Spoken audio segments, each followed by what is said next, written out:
June 26, 1943. 28,000 feet above Nazi Germany, Lieutenant Robert Johnson's hands gripped the control stick of his P-47 Thunderbolt so hard his knuckles had gone white, and he could feel sweat running down his back despite the freezing air at altitude as he scanned the sky for German fighters that he knew were out there somewhere, hunting. He was 22 years old, barely old enough to drink back home in Oklahoma, and he'd been flying combat missions over Europe for less than 3 months. The other pilots in his squadron had told him the same thing over and over again. The P-47 was a death trap. Too heavy. Too slow. A flying milk bottle that handled like a pregnant cow and couldn't turn with the nimble German FW-190s or climb with the deadly Messerschmitt 109s. Ground crews called it the jug because it looked like a milk jug, and they said it was built like a tank but flew like one too, which wasn't a compliment when you're trying to dogfight at 500 miles per hour. Johnson had heard all the mockery, listened to veteran pilots swap stories about how the P-47 would get you killed, how it was 7 tons of American steel that the Germans could dance around all day long. But right now, none of that mattered because the bomber formation below him needed protection, and German fighters were about to make their move. And here's the thing. This mission was about to prove every single pilot who mocked the Thunderbolt completely wrong, because what happened in the next 20 minutes would become one of the most legendary survival stories in aviation history, and it would change how every pilot in the European theater thought about the plane they'd been calling a death trap. What Johnson didn't know was that diving toward him at that exact moment was Oberleutnant Egon Mayer, one of Germany's deadliest fighter aces with over 100 confirmed kills, flying an FW-190 loaded with 20mm cannons, 13mm machine guns, and 7.92mm guns, and Mayer had spotted Johnson's P-47 separated from the formation. Easy prey. Johnson saw the FW-190 too late. The German ace came out of the sun, which is exactly what they teach you never to let happen, and before Johnson could react, Mayer's guns opened up with a sound like ripping canvas amplified 1,000 times, and the first rounds punched through Johnson's right wing and walked across the fuselage toward the cockpit. Johnson threw the P-47 into a violent roll, felt the whole aircraft shudder as more rounds hammered into the metal skin, and tried to dive away because the one thing the Thunderbolt could do was dive faster than anything the Germans had. But Mayer wasn't letting go. The German ace stayed glued to Johnson's tail, firing in controlled bursts that chewed through the P-47 structure like a chainsaw through plywood, and Johnson could hear the impacts over the roar of his engine, and could feel them transmitted through the airframe into his body. The canopy exploded. Glass fragments hit Johnson in the face and neck, drawing blood, and suddenly the cockpit was open to the screaming wind at 400 miles per hour, which felt like standing in a hurricane made of knives.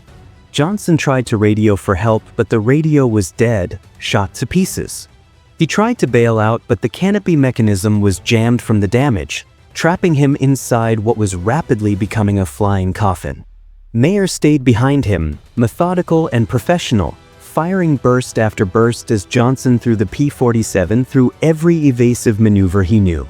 Hard right, hard left, pull up, push down. Nothing worked. The German was too good, too experienced, and he was slowly tearing Johnson's aircraft to pieces in midair. The engagement lasted 20 minutes, which doesn't sound like much until you understand that most dogfights were over in less than 60 seconds because planes either got shot down or someone ran out of ammunition. But Mayer had plenty of ammunition, and he used all of it. The 20mm cannon rounds punched holes the size of softballs through Johnson's wings.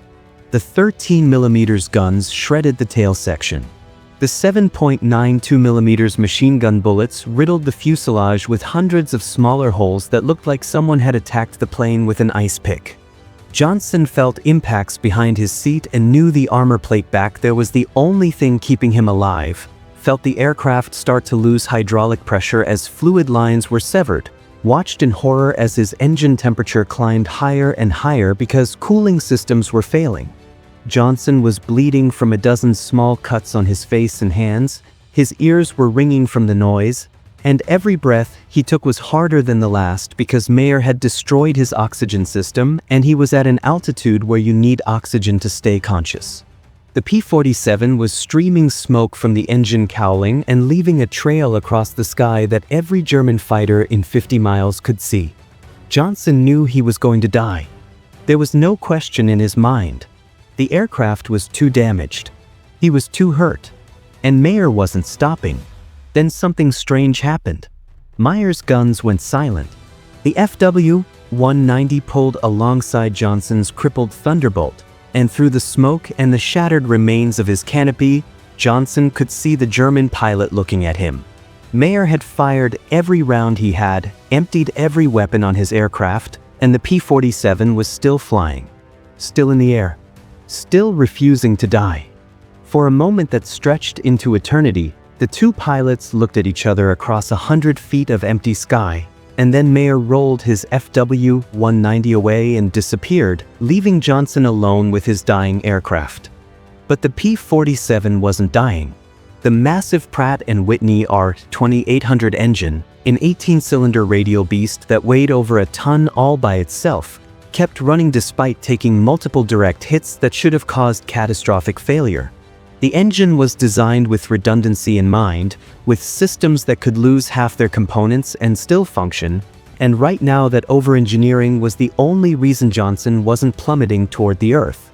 The airframe, built with heavy-gauge aluminum and steel supports that other fighters skipped to save weight, held together when it should have disintegrated under the punishment Mayer had delivered. Johnson pointed the nose toward England, 150 miles away across hostile territory, and started flying at treetop level because he couldn't climb, couldn't gain altitude, could barely keep the aircraft straight and level. Every control input felt mushy and delayed because hydraulic lines were severed and he was flying on backup systems that were also damaged.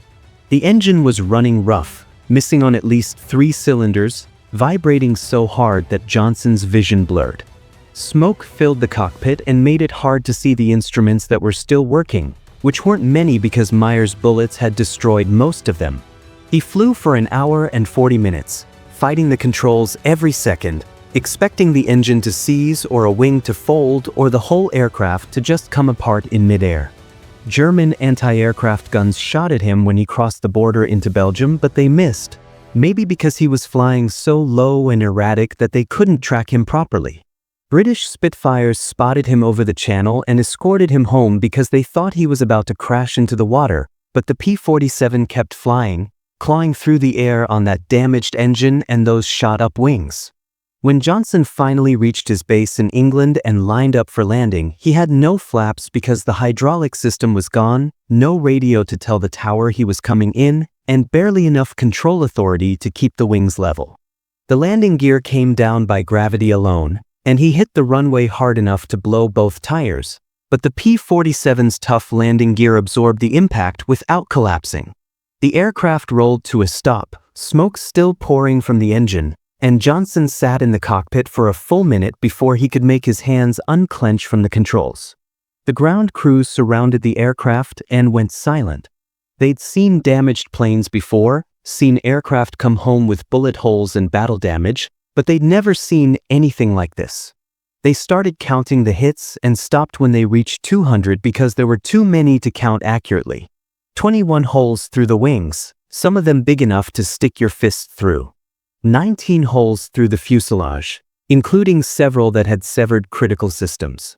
Multiple hits through the tail section that had destroyed the rudder control cables, which meant Johnson had been flying the last 50 miles with almost no directional control. The engine cowling looked like Swiss cheese, with coolant and oil still dripping from dozens of punctures. One mechanic found a 20mm cannon shell that had entered the fuselage directly behind the cockpit, traveled through 6 feet of internal structure, and exited out the other side without exploding, which was the kind of luck that made grown men believe in divine intervention. Another mechanic examined the armor plate behind Johnson's seat and found 3 impacts where bullets had struck hard enough to deform the steel but hadn't penetrated, 3 rounds that would have killed Johnson instantly if that plate hadn't been there. The chief mechanic, a grizzled veteran who'd worked on aircraft since before the war, just shook his head and said he didn't understand how the plane had stayed in the air, that by every rule of engineering and physics, it should have broken apart at 28,000 feet over Germany. Johnson told his story to intelligence officers who wrote everything down in careful detail because they knew this was important, knew that what had happened to Johnson would change how pilots thought about the P-47. Word spread through the squadron, then through the air group, then through every American fighter unit in England. The flying milk bottle, the death trap, the plane that supposedly couldn't compete with German fighters, had taken over 200 hits from one of Germany's best pilots and had flown its pilot home. Pilots who had requested transfers out of P-47 units suddenly stopped complaining. Ground crews who had grumbled about working on such a heavy, complicated aircraft started talking about it with respect, almost reverence. The P-47 Thunderbolt weighed 13,000 pounds empty, almost twice as much as a Spitfire, and pilots had complained endlessly about how that weight made it slow to accelerate and sluggish in turns. But that weight came from armor plate that stopped bullets, from structural members that didn't break under stress, from redundant systems that kept working when primary systems failed, from an engine that had been built with enough mass and strength to absorb tremendous damage and keep running. Republic Aviation, the company that built the P-47, had designed it as a high-altitude escort fighter that could protect bombers deep into German territory, and they'd prioritized survivability over maneuverability because they knew pilots who made it home could fly again tomorrow, while dead pilots couldn't. The numbers backed up what Johnson's survival had proven. By the end of the war, P-47 pilots had flown more than 500,000 combat sorties over Europe and the Pacific, and the aircraft had the lowest loss rate of any American fighter despite flying some of the most dangerous missions of the war. It shot down nearly 8,000 enemy aircraft, destroyed thousands of tanks and locomotives and bridges, and most importantly, it brought pilots home when other fighters would have gone down. The rugged R-2800 engine, the same engine that kept running while Egon Mayer shot it to pieces, became legendary for its ability to absorb damage and keep producing power. Johnson went back to flying combat missions 3 weeks after the encounter with Mayer, once the flight surgeons cleared him and the mechanics had given him a new P-47 because his old one was too damaged to repair. He flew another 200 combat missions over Europe, engaged in dozens more dogfights, and shot down 27 German aircraft to become one of America's top aces. Every time he climbed into the cockpit of a P-47, he thought about that day over Germany when Egon Mayer had done everything right, had flown a perfect intercept, had fired over 200 rounds into Johnson's aircraft, and the Thunderbolt had refused to die. Other pilots had similar experiences, came home in P-47s that looked like they'd flown through a metal shredder, aircraft with engines that should have failed and wings that should have folded and control systems that should have stopped working but somehow held together long enough to cross the channel and touch down on English soil. The stories accumulated throughout 1943 and 1944, each one adding to the legend, and the P-47's reputation shifted from death trap to lifesaver, from the plane nobody wanted to fly to the plane that brought you home. Egon Mayer survived his encounter with Johnson and continued flying combat missions for another year, shooting down more Allied aircraft and adding to his total, but he never forgot the American Thunderbolt that wouldn't go down no matter how many times he hit it. In March 1944, Mayer's luck ran out when American P-47s caught his formation over France and shot him down, killing one of Germany's most successful aces. The irony wasn't lost on surviving German pilots who'd heard Mayer's story about the indestructible American fighter.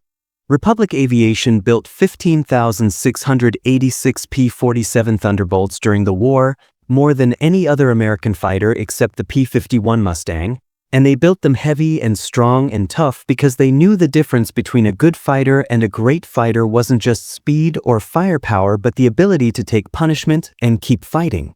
Johnson's shot-up P-47 became a symbol of that philosophy, proof that the engineers and designers and workers who built these aircraft understood what pilots needed to survive. Robert Johnson survived the war and went home to Oklahoma, where he lived until 1998, and for the rest of his life, People would ask him about that day over Germany when Egon Mayer emptied his guns into the Thunderbolt. Johnson always said the same thing. The P-47 saved his life. Not luck. Not skill. The aircraft itself, with its heavy armor and redundant systems and overbuilt structure, had absorbed punishment that would have destroyed any other fighter and had brought him home. The plane everybody called a death trap was actually the toughest, most survivable fighter in the sky, and it took getting shot over 200 times to prove it.